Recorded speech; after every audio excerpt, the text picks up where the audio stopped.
Assalamualaikum warahmatullahi wabarakatuh. Saudara-saudara mahasiswa PGSD Universitas Wiraraja yang saya banggakan. Sebelumnya, kita sudah belajar tentang puisi, terutama tentang proses menciptakan puisi, kemudian teknik membaca puisi, serta cara untuk menganalisis puisi. Nah, sekarang marilah kita belajar tentang teknik menulis cerpen atau cerita pendek. Kamus Besar Bahasa Indonesia menyebutkan batasan cerita pendek sebagai kisahan pendek yang kurang dari 10.000 kata yang memberikan kesan tunggal dan dominan dengan memusatkan diri pada satu tokoh dalam satu situasi. Ciri-ciri cerita pendek: peristiwa cerita yang ditampilkan biasanya tidak banyak dan tidak rumit. Hal ini berkaitan dengan cerita pendek yang bersifat pendek dan ringkas. Tokoh-tokoh yang ditampilkan dalam peristiwa cerita biasanya tidak banyak. Alur cerita yang ditampilkan umumnya rapat dan rentang waktu peristiwa dalam cerpen tidak panjang. Sumber penulisan cerita pendek. Saudara-saudara, cerita pendek bisa lahir dari beberapa sumber seperti berikut ini. Misalnya, pengalaman penulis. Artinya, cerita yang ditulis oleh pengarang merupakan murni dari peristiwa yang dialami oleh pengarang itu sendiri. Bisa juga dari pengetahuan. Misalnya, saudara mengetahui peristiwa tahun 1998 yang dinamakan dengan gerakan reformasi.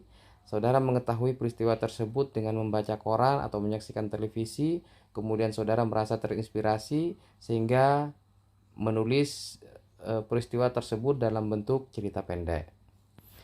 Bisa juga bersumber dari pengamatan. Misalnya saudara ingin menulis tentang garam, sehingga Anda melakukan riset atau melakukan semacam penelitian tentang bagaimana mempersiapkan lahan garam, kemudian bagaimana cara pengolahan airnya, kemudian alat dan bahan yang dibutuhkan, kemudian juga pada proses kristalisasi air laut menjadi garam. Atau cerita pendek bisa juga lahir dari imajinasi pengarang itu sendiri. Misalnya saudara merupakan orang yang suka menikmati kopi atau suka minum kopi.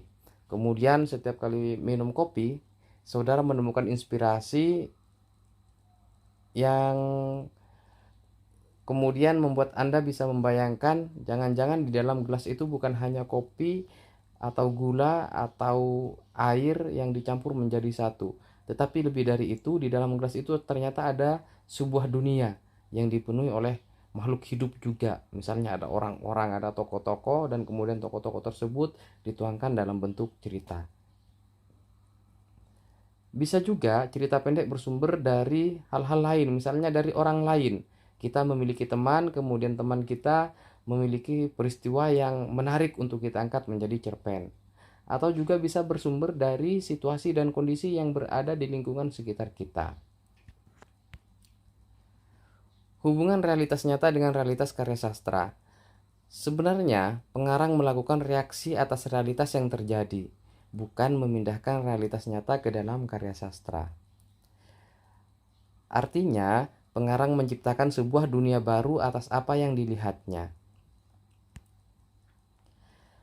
Berikut ini proses penciptaan karya sastra. Dari pengalaman atau realitas yang dilihat oleh pengarang, kemudian diolah dalam imajinasi pengarang, kemudian memasuki pada tahap proses penulisan. Pada tahap penulisan di sini, penguasaan bahasa, kemudian pengalaman menulis, juga pengetahuan tentang teknik menulis menjadi sangat menentukan terhadap lahirnya karya sastra yang dihasilkan. Biasanya, penulis yang memiliki pengalaman menulis yang cukup banyak atau jam terbangnya sudah banyak, maka karya yang dihasilkan juga lebih baik daripada pengarang yang baru saja menulis atau pengarang pemula atau penulis pemula. Langkah-langkah menulis cerita pendek. Pertama, Anda harus memiliki ide cerita. Ide cerita biasanya berasal dari semua yang dilihat, dialami, dan dirasakan.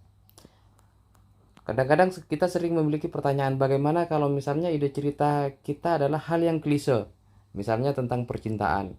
Sementara sudah banyak cerita-cerita yang eh, menggambarkan tentang percintaan. Ide cerita semacam ini sebenarnya tetap bisa diangkat menjadi cerita, tetapi dari sudut pandang yang berbeda, sehingga tetap akan menjadi menarik.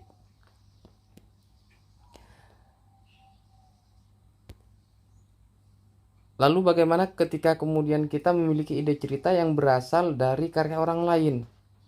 Ide cerita yang sama tetap bisa kita tulis, saudara-saudara. Yang harus kita lakukan adalah menulis dari sudut pandang kita sehingga berbeda dengan karya orang lain, agar kita tidak dianggap sebagai penjiplak atau peniru. Karena sesungguhnya yang membuat karya sastra tetap ada bukan karena ide cerita, melainkan adalah bahasa. Jadi bergantung pada bagaimana kemampuan kita dalam mengolah bahasa. Nah, menuangkan ide cerita menggunakan kalimat yang efektif. Artinya, kalimat yang sederhana tetapi dia memiliki makna yang jelas, mudah dimengerti, mudah dipahami oleh pembaca. Maka dari itu, hindari menggunakan kalimat yang berbelit-belit dan kalimat majemuk. Misalnya pada kutipan berikut ini. Ini benar-benar di luar kebiasaan. Keheningan yang memantul dalam ruang kamar tidurnya bergetar sampai ke hatinya. Sudah menjelang tengah malam, berarti sudah sekitar 2 jam pula ia meringkuk di tempat tidurnya tanpa dapat memicingkan mata. Contoh ini sangat menggunakan kalimat atau kata-kata yang sangat sederhana yang sering kita dengar dalam kehidupan sehari-hari. Misalnya keheningan, memantul, ruang kamar tidur, bergetar, sampai, hati misalnya. Kata-kata tersebut sering kita dengar atau bahkan sering kita ucapkan. Tetapi di sini pengarang piawai dalam mengolah kata-kata tersebut, merangkaikan dengan kata-kata yang lain. Kalimat yang menarik misalnya, keheningan yang memantul dalam ruang kamar tidurnya bergetar sampai ke hatinya. Keheningan, bisa ada keheningan yang bergetar dan getarannya sampai ke hati. Nah, itu bagaimana kemampuan pengarang dalam mengolah bahasa. Bagaimana dengan pemakaian gaya bahasa? Gaya bahasa juga menentukan, juga mencerminkan kepiawaian seorang pengarang. Misalnya pada kutipan ini, negara modern dengan jiwa bersahaja, lebih dari separuh buminya adalah Sahara. Taman Allah sebagaimana legenda Arab yang tetap terjaga. Menandingi Sahara yang perkasa, pegunungan Atlas membentang bagai tulang punggung Maroko. Nah, sebelumnya kita tahu bahwa tulang punggung itu adalah orang yang memiliki peran penting dalam keluarga. Yang pertama, atau makna yang kedua, tulang punggung adalah tulang yang menjadi kekuatan atau tumpuan dari manusia di daerah punggung misalnya. Dan oleh karena itu tulang punggung ini dianggap sebagai sesuatu yang penting atau yang vital.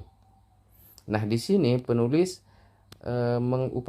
mengumpamakan pegunungan Atlas sebagai tulang punggung sebuah negara.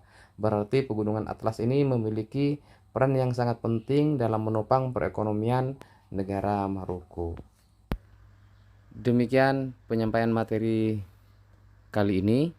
Kita lanjutkan lagi pada perkuliahan berikutnya. Saya mohon maaf atas segala kekurangan. Sekian dari saya. Wassalamualaikum warahmatullahi wabarakatuh.